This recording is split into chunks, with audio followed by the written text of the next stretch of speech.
ஸ்ரீபெரும்புதூர் அருகே நெமிலியில் கழிவுநீர் தொட்டியை சுத்தம் செய்து கொண்டிருந்த போது விஷவாயு தாக்கியதில் 6 பேர் உயிரிழந்திருப்பதாக தற்போது அண்மை செய்தி கிடைத்திருக்கிறது பார்த்துக் கொண்டிருக்கிறோம்.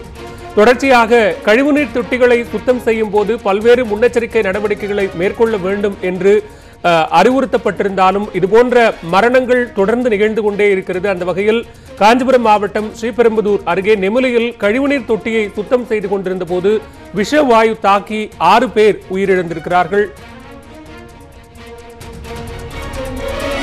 தொடர்பான கூடுதல் விவரங்களை பதிவு செய்ய காத்திருக்கிறார் நம்முடைய செய்தியாளர் சந்திரசேகர்.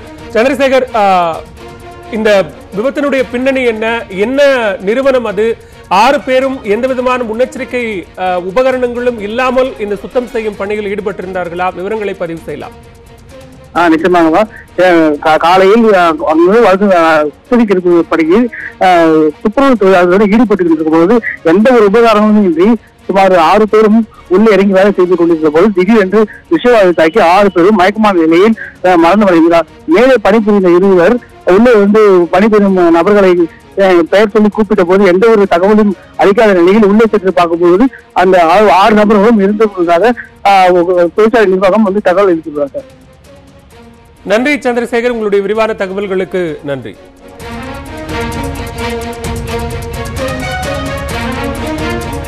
காஞ்சிபுரம் மாவட்டம் நெமிலியில் கழிவுநீர் தொட்டியை சுத்தம் செய்து கொண்டிருந்த போது விஷவாயு தாக்கியதில் 6 பேர் உயிரிழந்திருக்கிறார்கள். உயிரிழந்தவர்களில் 3 பேர் ஒரே குடும்பத்தை சேர்ந்தவர்கள் என்கிற அதிர்ச்சி தகவலும் வெளியாகி இருக்கிறது.